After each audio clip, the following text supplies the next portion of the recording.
नमस्कार सर। ठीक है, चलिए।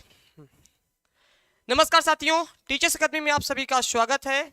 मैं हूं सुचित सर। जैसा कि आप जानते हैं कि शाम को 5 बजे बीपीएससी 6 to 8 की क्लास पर डे चलती है। तो आज जो है प्रैक्टिस नंबर आपका 22 है। और जो लोग टीआरई 4 की तैयारी करना चाहते हैं 6 to 8 के लिए, वो अभी से लग जाए। आपको पता है कि टीआरई 4 जो है वह मार्च में निर्धारित हो जाएगा और उसके बाद जो है मार्च में मतलब आपके नोटिफिकेशन दिख जाएंगे। संभवतः अगर मार्च में आता है तो अप्रैल मई मई तक में वह पेपर करा लेगा, क्योंकि वह 2 महीने 2.5 महीने से ज्यादा, 2 महीने बहुत देगा, 2 महीने देगा। तो आपका 3 से 4 महीने कम से कम अगर देखा जाए अच्छे से, जो पूरा सिलेबस रखा गया है, क्योंकि इसमें आपको 40 नंबर का जीएस भी पढ़ना है, 80 नंबर का विषय भी पढ़ना है। ठीक है, इतने सिलेबस को कवर करने के लिए एक्चुअल में कम से कम 4 महीने चाहिए होता है। और हम लोग क्या करते हैं कि नोटिफिकेशन का वेट करते हैं, फिर तैयारी करने की सोचते हैं, और हमारा चयन जो है कहीं ना कहीं रुक जाता है और फिर दोष देते हैं कि हमारा नहीं हो पाया है।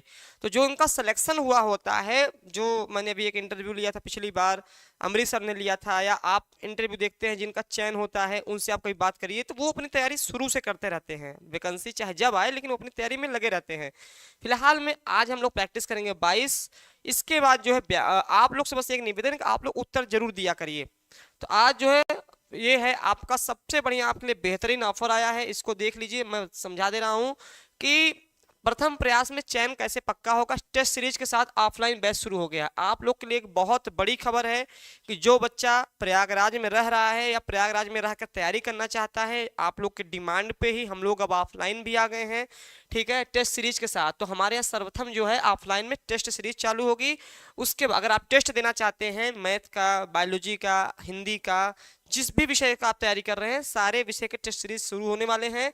इसमें TGT, PGT, LT, GIC, DTPSB, BPSC, TRE, UGC NET, JRF, सारे जो विषय हैं कोर्स के वो चल रहे हैं। ठीक है, आप जो है ले सकते हैं। और यह जो पता आपका है वह यूनिवर्सिटी गेट के सामने बंद रोड प्रयागराज, इलाहाबाद विश्वविद्यालय सबको पता है, उसी के सामने जो है बंद रोड है, ठीक सामने है, एकदम ऑन रोड पर है। आपको कहीं भटकने की आवश्यकता नहीं पड़ेगी। ठीक, चलिए, तो ये हमारा ऑफलाइन भी आ गया है। और एक बहुत अच्छी खबर है आपके लिए, टीचर्स एकेडमी शिक्षक भर्ती में सबसे ज्यादा चयन देता है। सुपर सेल लग गया है, 76% ऑफ है। यहाँ 76वें गणतंत्र दिवस के अवसर पर हमारे सभी कोर्स पे 76% की ऑफ है। अगर आप टीआरई 3 जो अभी मैं पढ़ा रहा हूँ, अगर आप इसमें भी ज्वाइन होते हैं 6 to 8 के लिए, या इसके अलावा कोई और विषय में जाते हैं, तो आपको 76% की छूट दे दी जाएगी। बहुत बेहतरीन मौका है। कोई भी कोर्स लेंगे, टीजीटी, पीजीटी, असिस्टेंट प्रोफेसर का, सब में यहाँ आपको छूट दी जा रही है। 96, 28, 95, 92, 37, इस पे चूकिए नहीं, और बहुत बेहतरीन है। और यह ऑफर जो है आपका कब चलेगा? 26, 27, 28, 28 जनवरी तक मान्य होगा। उसके बाद आपकी जो पुरानी फीस है फिर से वह लग जाएगी। तो 3 दिन का आपको मौका मिला है, तो आप इसको फायदा उठा लीजिए, नहीं तो फिर से आपको थोड़ा पैसा ज्यादा भरना पड़ेगा। चलिए, अब आते हैं क्वेश्चन पर। ये सारे हम आपको बता दिए जो आपके लिए था। अब जो है हम चर्चा करते हैं प्रश्न पे कि निम्न विकल्पों में से कौन सा विकल्प नीचे दिए गए शब्द का सही पर्यायवाची शब्द नहीं है। तो यहाँ पर नहीं ध्यान देना है, नहीं है बेखबर। बेखबर का अर्थ क्या होता है? अर्भ, बेपरवाह, गाफिल और असावधान। आप लोग आंसर भी देते रहिए फटाफट। चलिए,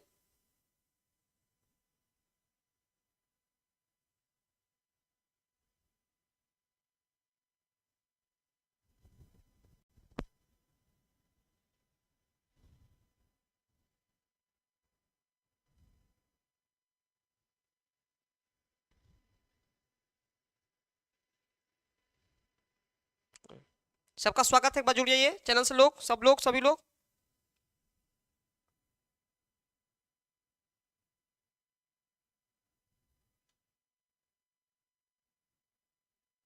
यहाँ प्रश्न क्या पूछा है कि बेखबर का पर्यायवाची नहीं है। देखियो, बेपरवाह, गौफिल, असावधान, ये सारी चीजें, लेकिन जो अर्भ है आपका, अर्भ जो है आपका नहीं है। तो आपने देखा होगा, आप इसी समझ गए होंगे, अर्भ नहीं है। चलिए आगे बढ़ते हैं। प्रश्न तो बहुत समझ में आपको आ ही गया होगा। अगला प्रश्न है कि निम्न विकल्पों में से उस विकल्प को चुनिए जो दिए गए शब्द के सही अनेकार्थी रूप वाला विकल्प नहीं है। देखो नहीं वाला प्रश्न बहुत खतरनाक होता है, हम एग्जाम हॉल में बैठते हैं और हम नहीं वाला नहीं देख पाते हैं जल्दीबाजी के कारण।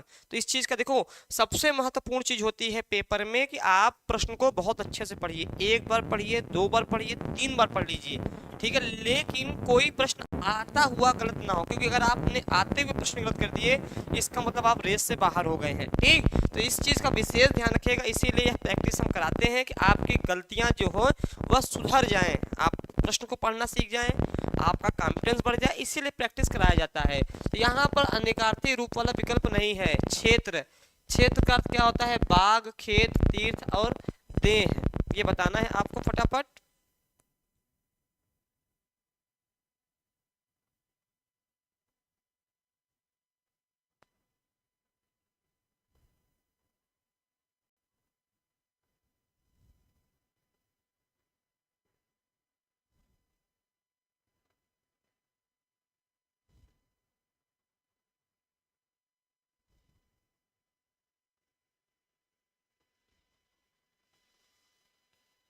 चलिए आप लोग का आंसर अभी नहीं आ रहा है, चलिए। तो यहाँ खेत भी होता है, तीर्थ भी होता है, देह भी होता है, लेकिन बाग, बाग हम बाग नहीं होता है, बाग क्षेत्र का अर्थ नहीं होता है, ठीक है, ध्यान रखिएगा, क्योंकि हम जानते थे कुछ बच्चे जो है वह बाग के ऊपर सोच रहे होंगे, बाग नहीं है। क्या है आंसर आपका? खेत, तीर्थ और देह। यहाँ पर अगले प्रश्न पे बात करते हैं कि निम्न विकल्पों में से उस विकल्प का चयन कीजिए जो दिए गए वाक्य के अनुसार सही विशेषण पदबंध का विकल्प हो। देखिए पदबंध जो है एक बहुत बेहतरीन टॉपिक है जो कि परीक्षा में बार बार पूछा जाता है। पदबंध जो है आपके 5 प्रकार के होते हैं: संज्ञा पदबंध, सर्वनाम पदबंध, विशेषण पदबंध, ठीक है, क्रिया पदबंध और अव्यय पदबंध। ये 5 प्रकार के पदबंध होते हैं। यहाँ पर पूछा विशेषण से संबंधित पदबंध पूछा है, ठीक। तो यहाँ पर एक है वृक्षों की घनी छांव से हमने बहुत सुख मिला। इसमें क्या करना है? विशेषण पदबंध छांटना है। मैं एक क्लास विशेषण पदबंध की अलग से लूंगा, क्योंकि अक्सर बच्चे पदबंध में बहुत गलत करते हैं कि पदबंध है क्या।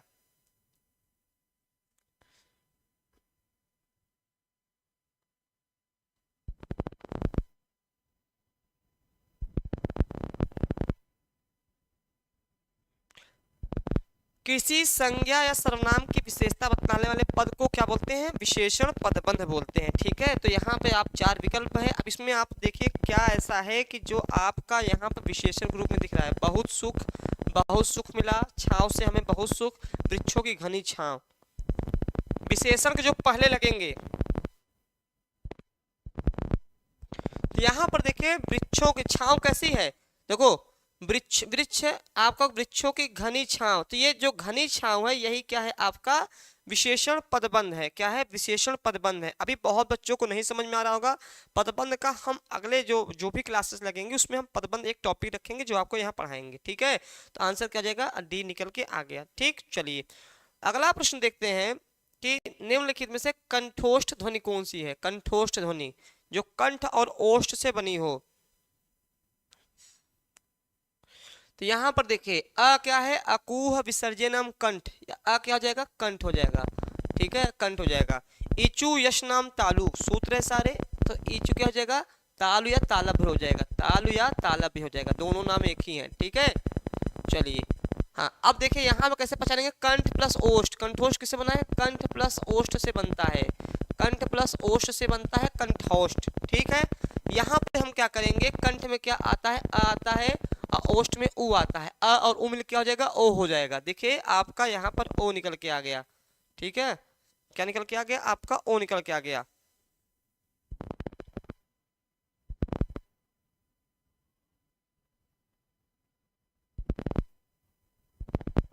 क्लियर हो गया? अब ये जो उ है, ये उ क्या है? ओष्ठ है, ओष्ठ के होठ के सारे ओष्ठ, ठीक है। चलिए आंसर क्या निकल के आ गया? आपका आंसर आ गया ओ। तो कंठोष्ठ में कौन कौन आता है? ओ और और आता है, ओ और ओ दो आता है, ओ और ओ आता है। एक होता है कंठ तालु, कंठ तालु, कंठ मतलब होता है अ, तालु मतलब ई, अ ई मिलके क्या होता है? ए और ए जो होते हैं वह कंठ तालु में आते हैं, ठीक है। समझ में आ गया? कोई दिक्कत तो नहीं है इसमें, तो क्योंकि आपने पढ़ा हुआ है, बेसिक शुरुआत यहीं से होती है। हाँ हाँ स्वागत है आप सभी का। चलिए अब बढ़ते हैं हम। बिहारी हिंदी का विकास किस प्राकृतिक या अपभ्रंश से माना गया है? बिहारी हिंदी का विकास किस प्राकृत या अपभ्रंश से माना गया है? सौरसेनी, मागधी, अर्धमागधी और पैसाची। आपको बताना है कि बिहारी हिंदी का विकास किससे माना गया है। ठीक है, ये बताना है आपको।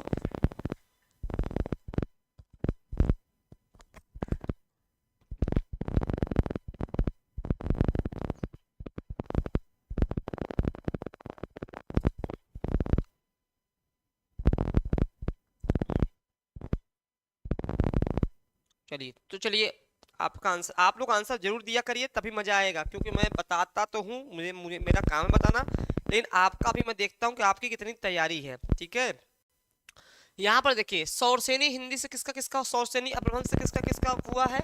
आपका पश्चिमी हिंदी का हुआ है। किसका हुआ है? सौरसेनी हिंदी से पश्चिमी हिंदी का हुआ है। पश्चिमी हिंदी, राजस्थानी और गुजराती, और गुजराती, ये जो है आपका किससे? सौरसेनी अपभ्रंश निकला हुआ है। अब पश्चिमी हिंदी में सबको पता है कि आपकी 5 बोलियां होती हैं। खड़ी बोली हो गया, ब्रज हो गया, और बुंदेली हो गया, ठीक है, हरियाणवी हो गया, कन्नौजी हो गया, राजस्थानी में 4 होता है। ठीक, मागधी से क्या निकलता है? आपका आंसर बिहारी। बिहारी, उड़िया, असमिया, बांग्ला, ये सब किससे निकलते हैं? ये सब निकलते हैं आपका, किससे निकलते हैं? मागधी अपभ्रंश से। जो परीक्षा जो कि ये बिहारी, जो आपका आंसर आया है बिहारी पूछा है ना, आंसर आपका क्या हो जाएगा? बी हो जाएगा। अर्धमागधी से क्या निकलता है? आपका पूर्वी हिंदी। क्या निकलता है? पूर्वी हिंदी। पूर्वी हिंदी, क्लियर हो गया। पूर्वी हिंदी में कौन कौन से आते हैं? अवधी, बघेली, छत्तीसगढ़ी। बिहारी में मैंने ट्रिक बताया था, भोजपुरी ना, भोजपुरी, मैथिली और मगही। पैसाची से खस और पहाड़ी, खस, ठीक है, खस। ठीक, आंसर आपका निकल गया बी। अगला प्रश्न है, ये क्रम पूछ लिया है, क्रम बताना है आपको कि निम्नलिखित भाषाओं का सही अनुक्रम क्या है? प्राकृत, पाली, अपभ्रंश, अवहट। पाली, प्राकृत, अवहट, अपभ्रंश, प्राकृत, पाली, अवहट, अपभ्रंश, पाली, प्राकृत, अपभ्रंश, अवहट। ये क्रम पूछा है, क्रम क्या है? ये हम पढ़ते हैं, आर्य भाषा जब पढ़ते हैं तो वहां आपको ये चीजें मिल जाती हैं।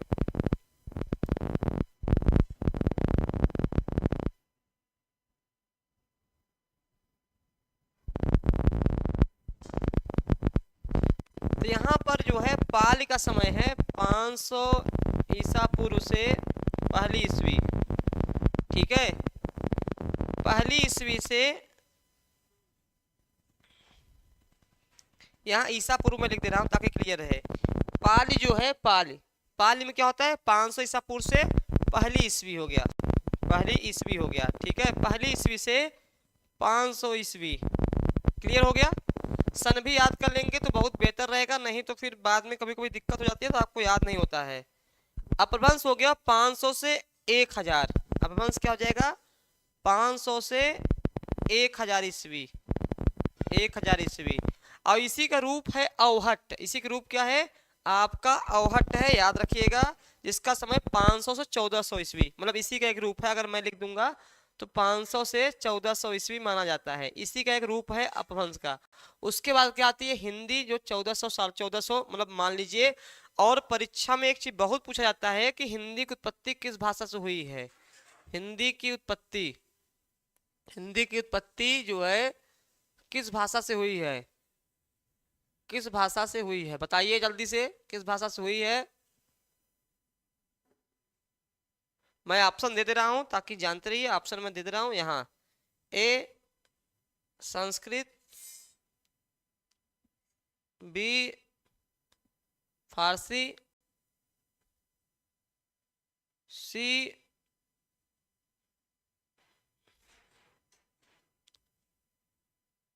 अपभ्रंश,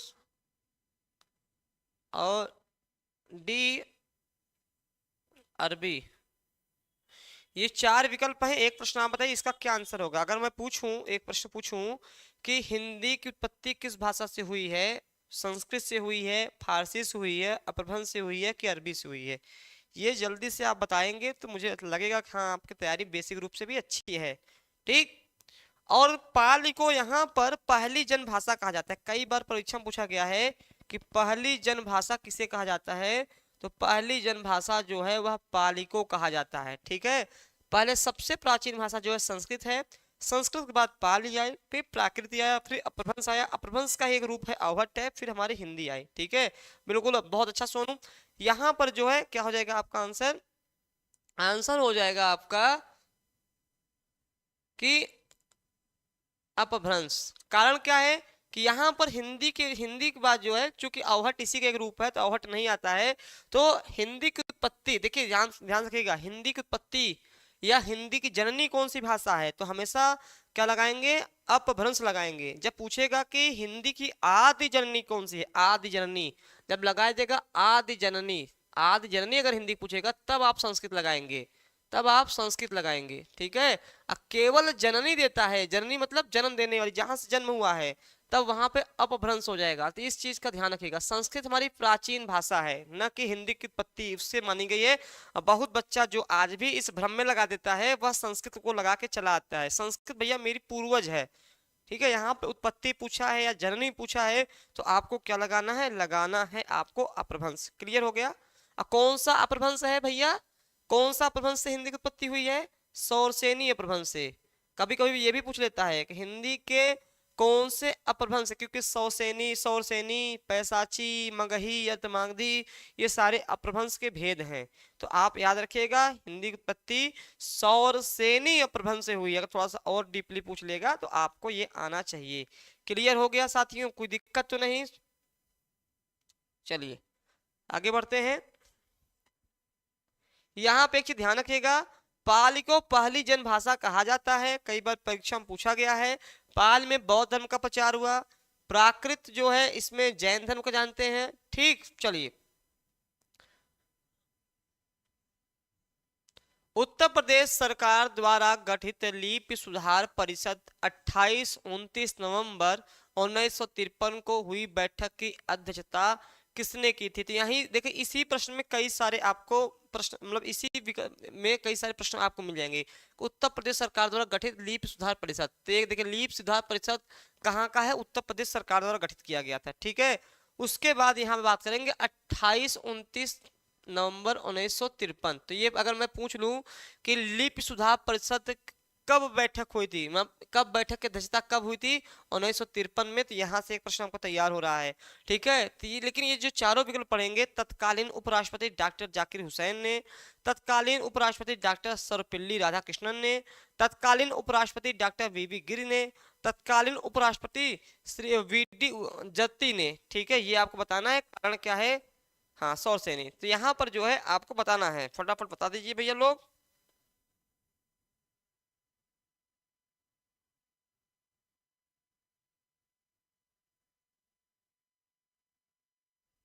तो देखो यहाँ समझिए, कुछ समय राष्ट्रपति कौन था, 1953 कौन थे आपके, थे तत्कालीन उपराष्ट्रपति डॉक्टर सर्वपल्ली राधाकृष्णन थे। ठीक है, चलिए हो गया।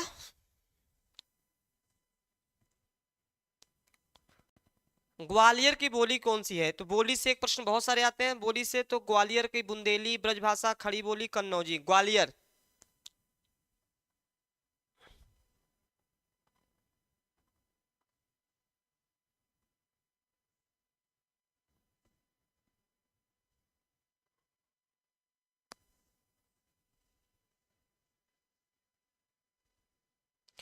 तो ग्वालियर जो है वो बुंदेली क्षेत्र में बोली जाती है। ग्वालियर जो है मध्य प्रदेश में है, ग्वालियर कहाँ है, मध्य प्रदेश में है। तो आपका जो है आपका बुंदेली ग्वालियर में बोली जाती है। तो बहुत बार पूछा गया है ये वाला, तो आपको बहुत अच्छे से समझाऊंगा। इसके अलावा झांसी, उरई, जालौन, झांसी, उरई, जालौन, ललितपुर, ये जो बुंदेल क्षेत्र वाले आते हैं, आपको पता है ना, बुंदेल क्षेत्र वाले जो बुंदेली जो क्षेत्र होते हैं वहां पे जो है हमीरपुर, बांदा, हमीरपुर, बांदा, ये तो उत्तर प्रदेश वाले एरिया हो गए। ये क्या हो गए, ये तो उत्तर प्रदेश वाले एरिया हो गए जो कि बुंदेली बोली जाती है, उत्तर प्रदेश वाले क्षेत्र हो गए। कुछ क्षेत्र इसके जो है मध्य प्रदेश में बोले जाते हैं, जैसे मध्य प्रदेश में जो है, मध्य प्रदेश में ओरछा, पन्ना, दतिया, ओरछा, पन्ना, दतिया, ग्वालियर, दतिया, ग्वालियर, मतलब ये ऐसी जो है जो दोनों जगह दो राज्यों में बोली जाती है, ठीक है। चरखारी, सागर, चरखारी, सागर, टीकमगढ़, टीकमगढ़ मध्य प्रदेश में ज्यादा बोली जाती है तो मध्य प्रदेश के क्षेत्र में ज्यादा बोली जाती है। दमोह, छिंदवाड़ा, बालाघाट, दमोह, छिंदवाड़ा, बालाघाट, लिखते जाइए आप लोग,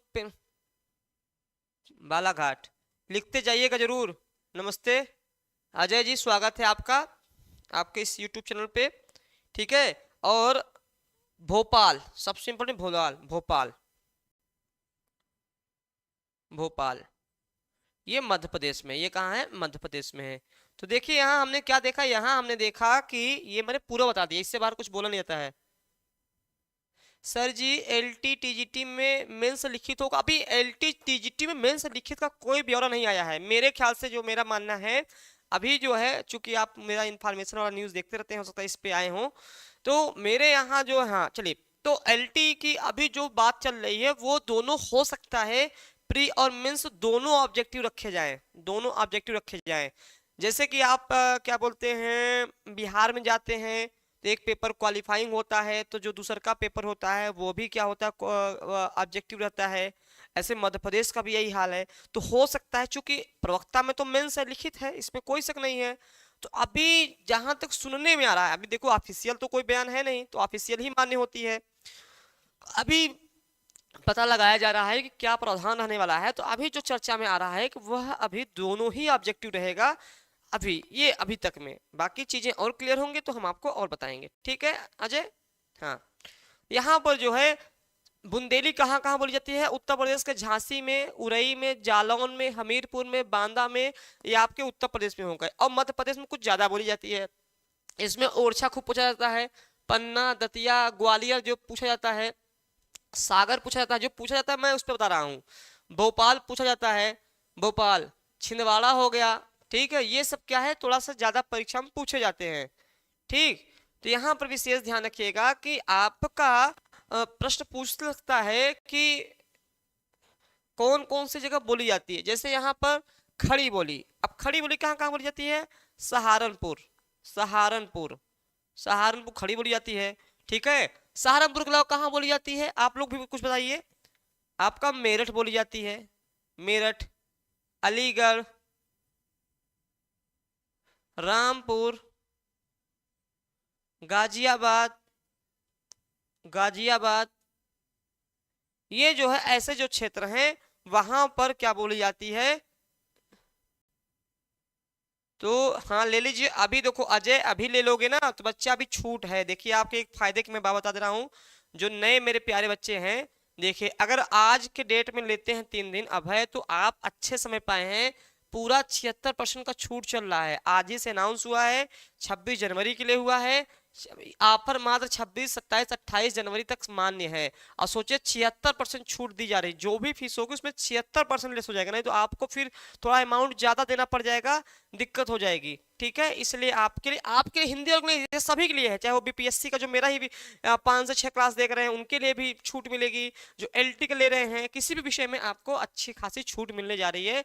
इसीलिए चूकिए मत, नहीं तो पैसा बचाना सीखिए, पैसा आपका बच जाएगा। चलिए फिलहाल में ये जो प्रश्न मैं बता रहा था कि यहाँ पर थोड़ा मैं चर्चा कर रहा था कि खड़ी बोली, तो खड़ी बोली जो है सहारनपुर, मेरठ, अलीगढ़, रामपुर, गाजियाबाद, अभी एक दो और है मुझे याद नहीं आ रहे हैं।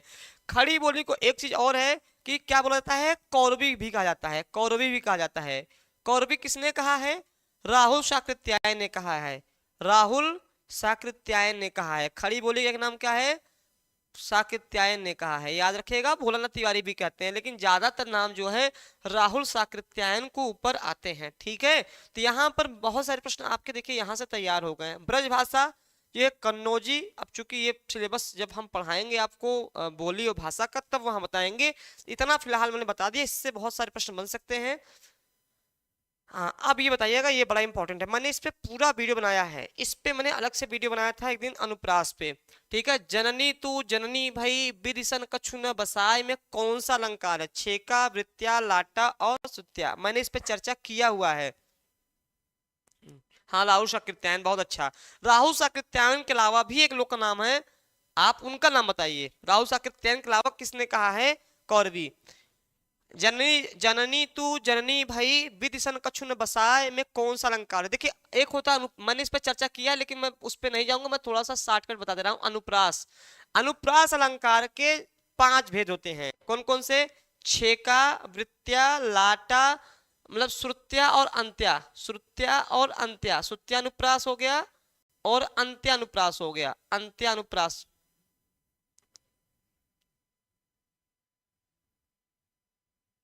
अंत्यानुप्रास हो गया। ये इसके 5 प्रकार होते हैं। कितने होते हैं? 5 प्रकार के होते हैं।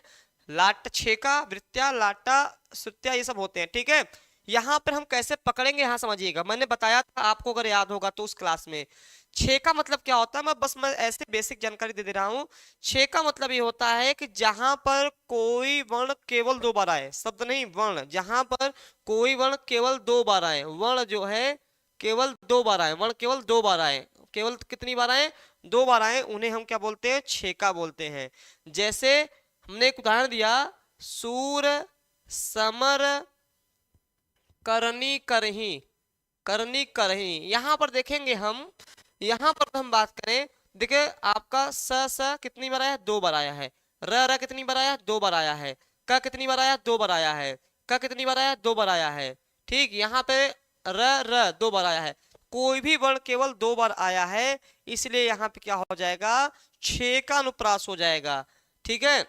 वृत्या मतलब क्या होता है कि जहां पर कोई वर्ण 3 से अधिक बार आए, 3 से अधिक बार आए, 3 से अधिक बार आए, 3 से अधिक बार आए, यही वृत्यानुप्रास ही जो है वह मेन अनुप्रास का उदाहरण होता है। जैसे हमने कहा कि रघुपति राघव राजा राम, तो यहाँ पर र की संख्या 3 से अधिक बार आई है। चारु चंद्र की चंचल किरणें खेल रही हैं नभथल में, यहाँ पर जो है आपका च या और भी वर्ण कई बार आए हैं। यही मेन उदाहरण जो तो है वह अनुप्रास का उदाहरण बनता है, ठीक है। लाटा मतलब क्या होता है? जहां पर शब्दों को दोहरा दिया जाए, सब जहां पर वही शब्द बार बार आ जाएं, लेकिन उनका अर्थ अलग अलग ना हो। यमक अलंकार में क्या होता है? शब्द तो 2 बार आते हैं, लेकिन दोनों का अर्थ अलग अलग होता है। लाटा और यमक में बहुत गलतियां होती हैं। आंसर क्या हो जाएगा? लाटा हो जाएगा, ठीक है। आंसर क्या हो जाएगा? लाटा हो जाएगा। देखो, जननी तू जननी भई, यहाँ पर जननी जननी 2 बार आया है। अगर यही यमक होता ना, यमक, तो यमक में क्या होता कि दोनों, इस जननी का अर्थ अलग होता और इस जननी का अर्थ अलग होता, तब यमक होता। लेकिन लाटा क्या करता है कि 2 शब्द आ जाए या शब्दों को दोहरा दिया जाए, लेकिन अर्थ अलग ना निकल के आए, इसीलिए लाटा होता है। इसके और भी उदाहरण है, जैसे वह मनुष्य ही क्या जो मनुष्य के लिए मरे, वह मनुष्य ही क्या जो मनुष्य के लिए मरे, तो यहाँ भी मनुष्य मनुष्य 2 बार आया है, दोनों मनुष्यों का अर्थ एक ही है, इसलिए यहाँ पे लाटा हो गया। या एक और उदाहरण बहुत फेमस है, पूत कपूत तो का धन संचय, पूत सपूत तो का धन संचय, मतलब पूत सपूत कपूत कई बार देखिए 2 बार आया हुआ है, लेकिन सबका अर्थ एक ही हो रहा है, इसलिए इस आधार पे लाटा अनुप्रास होता है। तो यहाँ जननी जननी रिपीट कर दिया गया है, लाटा हो गया है। और जो ये क्या बोलते हैं, श्रुत्या क्या होता है? श्रुत्या मतलब होता है कि किसी एक वर्ण का बार बार आना, एक वर्ग का। जैसे क वर्ग होता है तो क वर्ग में क ख ग घ अंगा होता है, च वर्ग में च छ ज झ इया होता है, ट वर्ग में ट ठ ड ढ अणा होता है।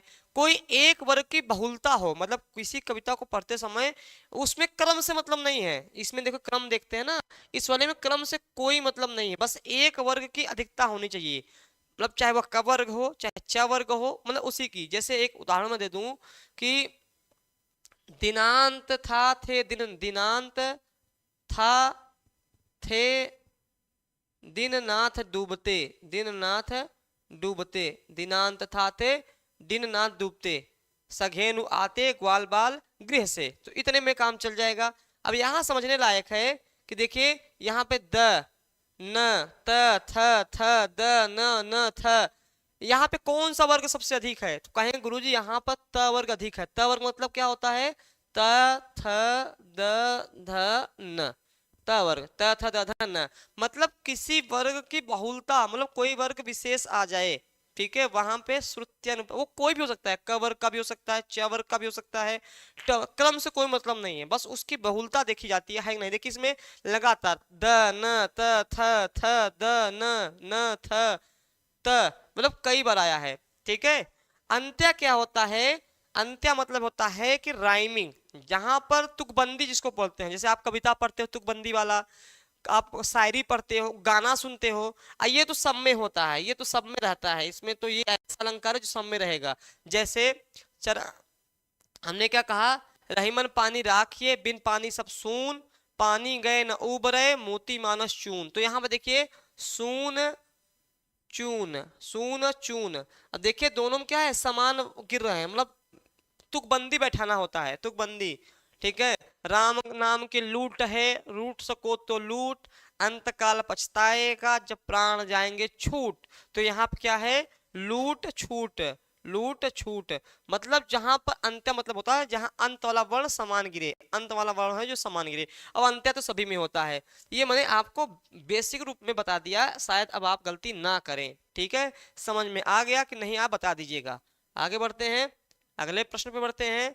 ये बहुत महत्वपूर्ण प्रश्न है, ये अगर आप प्रश्न कर लिया, क्योंकि ये सब अलंकार हमेशा गलत करा देते हैं, चाहे आपका बीपीएससी हो, टीजीटी हो, पीजीटी हो, क्योंकि कुछ अलंकार ऐसे होते हैं कि जो मिलते जुलते हैं और हम समझ नहीं पाते हैं और लगा के दूसरा चले आते हैं, ठीक है। इसीलिए अलंकारों को बहुत बारीकी से पढ़ना होगा, क्योंकि मेरी क्लास जो थ्योरी वाली है, जो एडमिशन लिए हुए हैं उनको ये सब पढ़ाया जाएगा, क्योंकि ये जो है प्रैक्टिस सब लोग देख सकते हैं, लेकिन 96, 28, 95, 92, 37 एडमिशन ओपन है, ठीक है, अगर 68 का चाहते हैं आप तो। यहाँ पर सी मुख सरिस, सी मुख महाई, यहाँ पर कौन सा अलंकार है? अनन्वय है, प्रतीप है, विभावना है, रूपक है। थोड़ा सा इन्होंने थोड़ा सा, अगर मैं होता इस विकल्प को थोड़ा सा और इंटरेस्टिंग बनाता, ताकि आप लोग और फंसते। ये थोड़ा सा इन्होंने ऐसा बना दिया कि फंसाने वाला विकल्प नहीं दिया है। मैं इसके स्थान पर तो मैं ऐसे विकल्प रखता, फंसाने वाला विकल्प रखता।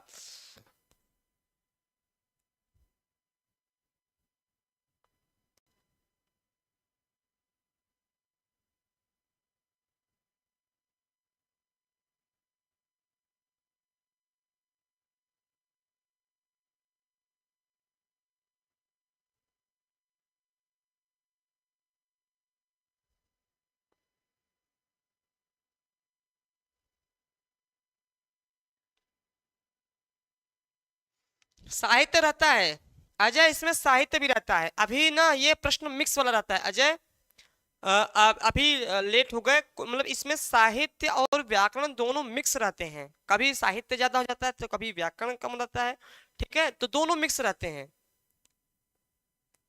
तो जहां पर देखिए उपमेय की तुलना अक्सर हम उपमान से करते हैं, लेकिन जहां पर उपमेय की तुलना उपमान से ना की जा सके, जहां उपमेय की तुलना उपमेय से ही की जाए, या जहां उपमान की तुलना उपमान से ही, भैया मैंने कहा कि सुचित सर से कोई अच्छा पढ़ा सकता है तो केवल सुचित सर, मतलब मैंने अपनी तुलना अपने से ही कर दी।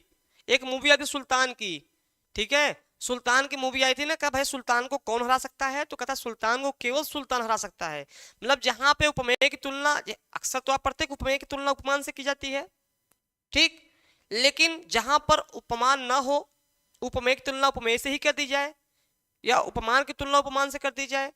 जैसे मुझसे कोई सुंदर है तो मैं खुद, मेरी तुलना मुझे से हो गई, ठीक। तो सी मुख सरिस सी मुख भाई, तो यहाँ जो है मुख जो है सी मुख का उसी जैसे है, किसी मतलब अपने मुख का वर्णन उन्हीं से किया जा रहा है, ठीक है, इसलिए अनन्वय अलंकार हो गया। क्या हो जाएगा? अनन्वय अलंकार है। भारत के सम भारत हैं, ये बहुत इंपॉर्टेंट, भारत के सम भारत हैं, भारत के सम भारत हैं। अब देखिए यहाँ पर दो गलती, यहाँ पर कई गलती हो सकती है, इस वाले उदाहरण में कई सारी गलती हो सकती है। कैसे, क्या क्या गलती हो सकती है? देखिए पहली गलती आप क्या करेंगे, भारत भारत देखा तो लाटा लगा सकते हैं, लाटानुप्रास लगा सकते हैं, पहली सबसे बड़ी गलती। दूसरी सबसे बड़ी गलती, आप भारत भारत देखे यमक लगा दिए, ठीक है, आप यमक लगा दिए, क्लियर हो गया, यमक लगा दिए। दो बड़ी गलतियां। तीसरी बड़ी गलती, आपने सम देखा, आपने क्या लगा दिया, सम देखते हुए आपने उपमा अलंकार लगा दिया, उपमा अलंकार लगा दिया, उपमा अलंकार लगा दिया। तो यहां पर इस वाले उदाहरण में अगर आपने ढंग से नहीं पढ़ाई की है, थोड़ा ऐसे ही ऊपर ऊपर पढ़ लिया है, तो क्या करेंगे आप, इनमें से कोई ना कोई लगा देंगे। या तो आप लाटा लगा देंगे क्योंकि लाटा कभी मैंने बताया, या तो आप जो है यमक लगा देंगे क्योंकि यहाँ पर हो सकता है एक भारत का अर्थ आप कुछ निकालें, दूसरे भारत का अर्थ कुछ निकालें, या फिर आप उपमा लगा देंगे क्योंकि यहाँ पे सा से सम सरिस वाला जो कॉन्सेप्ट चलता है उसके आधार पे आप उपमा लगा दें। इसलिए अक्सर गलती हो जाती है, इसीलिए यह सुचित सर की क्लास विशेष हो जाती है कि आप जहां गलती करते हैं मैं वही पढ़ाता हूं, बाकी चीजें तो आपको आती ही हैं। जहां मुझे पता है आप गलती करोगे, बस आपको वही समझा देना है, आप और बच्चों से आगे निकल जाओगे। क्योंकि ये वाले प्रश्न में बहुत बच्चे गलत कर देते हैं।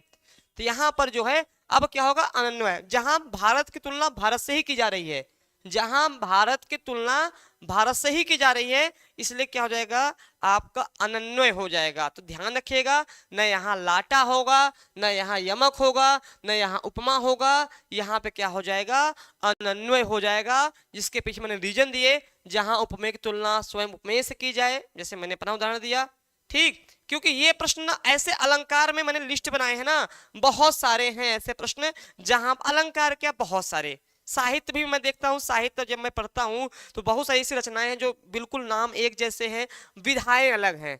इतना हम लोग कंफ्यूज हो जाते हैं कि यार अच्छा ये, क्योंकि हमने खुद गलत किया हुआ है, तो मैं बता रहा हूँ क्योंकि मैं खुद भुक्तभोगी हूँ। तो भाई मुझसे बेहतर कौन जान सकता है इस विषय में भैया। एक होता है सहानुभूति, एक होता है स्वानुभूति। सहानुभूति मतलब क्या होता है कि भैया जैसे उनके दांत में पीड़ा हो रही है, उनका दर्द देख करके भैया हमने कहा हाँ भैया दर्द होता है। स्वानुभूति मतलब क्या होती है, खुद से भोगा हुआ दुख। जैसे उनके दांत में पीड़ा है और मेरे दांत में भी कभी पीड़ा रही होगी, तो मैं दांत के दर्द के पीड़ा को बहुत अच्छे समझ सकता हूँ। ठीक है, ऐसे ही अगर मेरे कुछ रिजल्ट ऐसे रहे होंगे जहां मैंने गलतियां की हैं और आप भी वो गलती कर रहे हैं, तो मैं इस पीड़ा को समझ सकता हूँ। ठीक है, क्योंकि मैं जो है इसी पे काम करता हूं कि जहां आप गलत करेंगे वहीं आपको सही करवाना है। ठीक, यहां पर जो है आपका भारत के संभारत हैं, ऐसे कई सारे उदाहरण हैं। क्योंकि ये वाला उदाहरण ना, तब भी ये तो कुछ ठीक है, ये तो बड़ा गलत करा देता है, भारत के संभारत हैं। तो उम्मीद है कि अब आप इन फ्यूचर कोई भी एग्जाम में ऐसे प्रश्न गलत नहीं करेंगे। अब ध्यान रखिएगा, तो समझ में आ गया सबको। देखो, प्रतीक मतलब होता है उल्टा, प्रतीक मतलब क्या होता है, उल्टा, प्रतीक मतलब क्या होता है, उल्टा।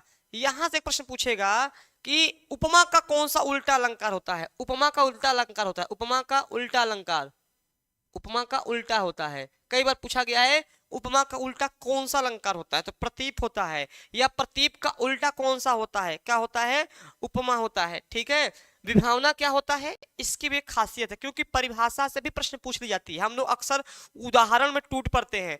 मैंने आपको कितनी बार समझाया है, हर एक क्लास में समझाता हूं। जिस दिन आप परिभाषा समझ गए, वह चाहे रस हो, छंद हो, अलंकार हो, संधि हो, समास हो, व्याकरण का कोई भी हो भाग, अगर आपने परिभाषा समझ लिया तो आपको एक नहीं 1000 उदाहरण मैं दे दूंगा, आपका कभी नहीं गलत होगा। आप लोग सीधे ना उदाहरण पर टैग करते हो, परिभाषा गया तेल लेने, परिभाषा को उतना समझना ही नहीं चाहते हो, और फिर थोड़ा सा अगर डिफिकल्ट पूछता है तो आप फंस जाते हो। तो यहां पर विभावना मतलब क्या होता है, जहां पर कारण हो और कार्य हो, कारण ना हो कार्य हो रहा हो। ठीक है, कारण ना हो कार्य हो रहा हो, वहां पे हो जाता है। ठीक है, फिलहाल में चलिए, बहुत लंबा क्लास हो जाएगी। अगला जो प्रश्न है, समझ में आ रहा है अजय, समझ में आया? जिसको नहीं समझ में आ रहा है मेरी बातें, वो तुरंत जो है, नहीं नहीं अलंकार नहीं, देखो अब छंद आ गया ना, अभी तो को छंद आ गया ना। हाँ। सारे मिक्स वाले क्वेश्चन है, मैं अभी को टॉपिक बाय टॉपिक नहीं करा रहा हूँ। ठीक है, मैंने मिक्स वाले में क्वेश्चन करा रहा हूँ। तो यहाँ पर निम्नलिखित में से मात्रिक छंद कौन सा नहीं है, देखो नहीं पूछा है, नहीं पूछा, ध्यान रखिएगा, नहीं वाला प्रश्न बहुत गलत होता है।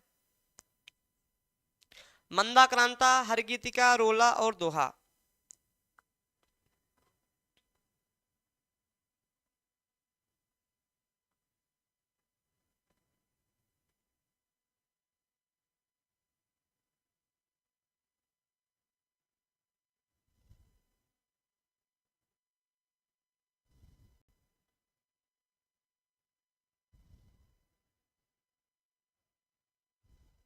चलिए समझ में अच्छा कोई बात, अजय पूछ लेना, कोई समझ में नहीं है, कोई भी नहीं समझ आएगा पूछ लीजिएगा। देखो छंद जो है, छंद छंद जो होते हैं छंद, ठीक है, छंद, तो छंद के विषय में बहुत सारे प्रश्न बनते हैं, ठीक है। छंद के प्रणेता कौन है? पिंगल है, आचार्य पिंगल, आचार्य पिंगल है। छंद के प्रणेता कौन है? आचार्य पिंगल। रस के प्रणेता, अलंकार के प्रणेता सबके होते हैं आचार्य पिंगल। इसका एक नाम पिंगल, इनकी रचना है पिंगल शास्त्र, इसका छंद का नाम क्या है? पिंगल भी है, ठीक है। यहां पर समझना है छंद जो होता है, छंद वैसे मूलतः दो प्रकार के होते हैं। कौन कौन से? मात्रिक और वार्णिक, मात्रिक और वार्णिक होता है, मात्रिक और वार्णिक होता है। लेकिन बाद में जो है एक छंद और जुड़ गया जिसको हम मुक्तक छंद बोलते हैं, जो कि निराला जी जिसके प्रणेता हैं, जिसमें तुक, लय, ताल ऐसे कोई चीज नहीं रहती है, वो बंधनों से मुक्त रहती है, ठीक है। तो वैसे बेसिक रूप से मात्रिक छंद और वार्णिक छंद होता है। मात्रिक छंद में जो होता है वह मात्रा काउंट की जाती है, मात्रा काउंट की जाती है। वार्णिक छंद में क्या होता है? वर्ण काउंट किए जाते हैं। तो वार्णिक छंद में क्या क्या आता है, जिसमें आप देखिए ये हरिगीतिका, रोला, दोहा, ये तीनों क्या हैं? ये तीनों जो हैं आपके हैं वार्णिक छंद। क्या है? वार्णिक छंद है, वार्णिक छंद है, ठीक है। लेकिन जो मंदाक्रांता है यह आपका क्या है? यह आपका जो है, हाँ थैंक यू अजय, ठीक, ये जो आपका है मात्रिक छंद जो होता है इसमें मात्रा गिनी जाती है। और यह भी तीन प्रकार का होता है, इसमें भी तीन कैटेगरियां हैं। कौन कौन सी कैटेगरियां हैं? देखो मेरे क्लास में आप एक चीज पाओगे, मेरे क्लास में चाहे मैं 15 क्वेश्चन कराऊं, 10 क्वेश्चन कराऊं, वो लगभग 50 क्वेश्चन के बराबर होते हैं। इतनी मैं व्याख्या बना लेता हूं कि आपकी पूरी नोट्स तैयार हो जाएगी, ठीक। तो देखो मात्रिक छंद भी दो प्रकार के होते हैं, तीन प्रकार के होते हैं। पहला क्या होता है? मात्रिक छंद कितने प्रकार के? तीन प्रकार के होते हैं। एक होता है सम मात्रिक,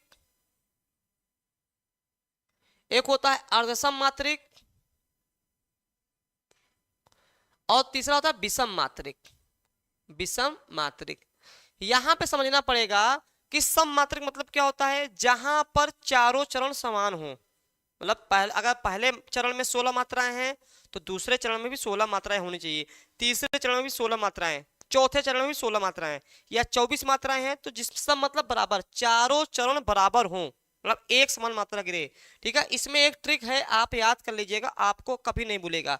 एक ट्रिक मैंने बनाई है, चारों ओर हरिगीतिका, चारों ओर हरिगीतिका, क्योंकि यहां से प्रश्न बनते हैं कौन सा छंद सम मात्रिक है, कौन सा छंद विषम मात्रिक है, ये भी परीक्षा में पूछ लेता है, ठीक है। तो यहाँ पर चारों ओर गीतिका, तो ये चारों ओर गीतिका कैसे ट्रिक पकड़ेंगे? च से क्या हो जाएगा साथियों? चौपाई, च से क्या हो जाएगा? चौपाई, च से चौपाई।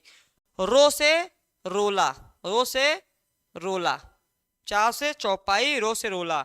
अब ये और के इसका मतलब नहीं, केवल जोड़ने के लिए बनाया गया है। फिर एक निकलता है गीतिका, गीतिका क्या निकलता है? गीतिका। गीतिका की एक बड़ी बहन है, गीतिका की एक बड़ी बहन है जिनका नाम है हरि गीतिका। तो गीतिका दो बहन है, हरि गीतिका, हरि गीतिका, ठीक है। ये आपके चार रोला, अगर मैं पूछूं चौपाई कौन सा है, सम मात्रिक है, अर्धसम मात्रिक है, विषम मात्रिक है, या मैंने कहा रोला में कौन है, सम मात्रिक, अर्धसम मात्रिक या विषम मात्रिक, तो कहिएगा तुरंत गुरुजी एक ट्रिक है, बताए थे, चारों ओर हरि गीतिका। च से चौपाई, रो से रोला, गीतिका और हरि गीतिका। तो यहाँ पर चौपाई में कितनी मात्राएं होती हैं? चौपाई में कुल 16 मात्राएं होती है। हनुमान चालीसा पढ़ते हैं ना, जय हनुमान ज्ञान गुण सागर, जय कपीस तिहुँ लोक उजागर, राम दूत अतुलित बलधाम, अंजनी पुत्र पवन सुत नामा, वो हम चौपाई में पढ़ते हैं। रोला में एक बहुत अच्छा ट्रिक है, जो भोजपुरी वाले होंगे, भोजपुरी मतलब जो भोजपुरी बोलते होंगे, उनके लिए एक ट्रिक बहुत अच्छा है कि रोला में 24 मात्रा होला, रोला में 24 मात्रा होला, रोला में 24 मात्रा होला। तो रोला में कितनी मात्रा होती है? 24 मात्राएं होती हैं, याद रखेगा। रोला में 24 मात्रा होला, रोला होला, रोला में 24 मात्रा होला। गीतिका की एज 26 साल की है, और इनकी बड़की बहन जो है वह 28 साल की हैं। बड़की बहन क्या है? 28 साल की हैं, ठीक है। तो ये मात्रा भी मैंने बता दिया, यहाँ से बहुत सारे प्रश्न तैयार हो जाएंगे। और इसमें अर्धसम में क्या होता है आपका? बरवय होता है, दोहा होता है, सोरठा होता है, ठीक है, उल्लाला होता है, जो मुझे याद है, अभी बहुत सारे हैं, लेकिन बरवय, दोहा, सोरठा, उल्लाला, ठीक, ये चीजें हो गई हैं। अब विषम मात्र क्या होता है कि 2 छंदों से मिलकर बनता है और यह 6 चरण का होता है। 6 चरण का होता है, इसकी एक खासियत है, ये सब 4 चरण के होते हैं लेकिन विषम मात्रिक 6 चरण का होता है। क्यों होता है कि यह 2 छंदों से मिलकर बनता है। इसमें 2 ही हैं, कौन कौन से? कुंडलियां, कुंडलियां और एक और है छप्पय। छप्पय है क्या? छप्पय, छप्पय। कुंडलियां जो है दोहा प्लस रोलास बनता है, दोहा प्लस रोलास बनता है। ठीक है, दोहा प्लस रोलास। कई बार परीक्षा में पूछा गया है कि किन से बन के बना है, ये बच्चे बहुत गलत कर देते हैं। ठीक है, रोला प्लस उल्लाला से, रोला प्लस उल्लाला से। उल्लाला एक छंद है, गाना नहीं है। उल्लाला, उल्लाला वो गाना नहीं है, छंद है। ठीक है, ये मैंने बता दिया। और दूसरी चीज क्या है, अगर इसमें मैं बात करूं वार्णिक वाले में, तो वार्णिक वाले में जैसे आपका क्या क्या हो जाएगा, आपका हो जाएगा मंदाक्रांता, मंदाक्रांता। चूंकि आपके सिलेबस में नहीं है, आप टीजीटी पीजीटी में है, तो मंदाक्रांता हो गया आपका, इंद्रवज्जा हो गया, उपेंद्र वज्जा हो गया।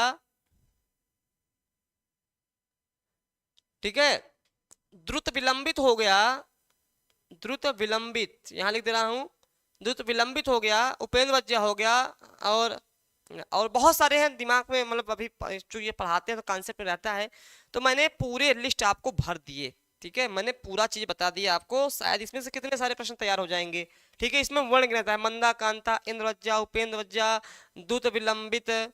ठीक, ये सारी चीजें जो है, अभी और सारे हैं लेकिन मैं बेसिक केवल बेसिक जानकारी दे रहा हूँ। ठीक है, तो यहाँ पे इस चीज को समझ लीजिएगा। तो समझ में गया के अजय और भी बच्चे समझ गए? हाँ, मैं हट जा रहा हूँ, स्क्रीनशॉट ले सकते हैं और स्क्रीनशॉट लेके लिख, मतलब मेरे क्लास में कॉपी पेन लेके आया करिए, थोड़ा सा अच्छा लगेगा। यह शाम को 5 बजे क्लास चलती है, भले 6 to 8 की क्लास है, लेकिन मैं इतना गहराई से समझाता हूँ, इतना नीचे मतलब इस लेवल पे पढ़ाता हूँ कि आपका टीजीटी पीजीटी तक लेवल पे आपका तैयार रहे। क्योंकि सरल आएगा तो सब कर लेंगे, कठिन आएगा तो केवल आप करिए। सरल आएगा सब कर लेंगे, कठिन आएगा तो केवल आप करिए।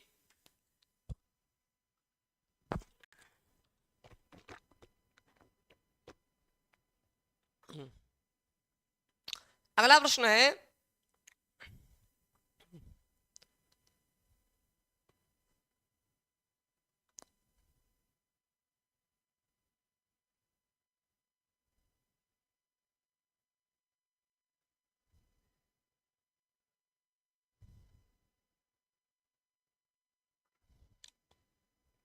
चलिए अगला प्रश्न है कि निम्नलिखित में से श्रृंगार, देखिए श्रृंगार साथियों गलत लिखा है, ध्यान रखिएगा। श्रृंगार ऐसे लिखा जाता है, शुद्ध अशुद्ध में कई बार पूछा गया है, गलत मत करिएगा। श्रृंगार में केवल एक रहता है, ये क्या है? अशुद्ध है। शुद्ध अशुद्ध में भी पूछेगा तो आपको याद होना पड़ेगा कि श्रृंगार जो है ऐसे लिखा जाता है। निम्नलिखित में से श्रृंगार रस की दृष्टि से नायक का कौन सा भेद नहीं है? ठीक है, अब इस पे हम आज बता के कल पूरी चर्चा करेंगे, क्योंकि इसको नायक वाला बहुत बताना पड़ जाएगा, कम से कम 10 मिनट तो लग जाएगा, तो कल इस पे हम चर्चा करेंगे। फिलहाल आज के लिए हम उत्तर बताएंगे इसका, आप लोग बता दीजिए फिर हम उत्तर बताएं।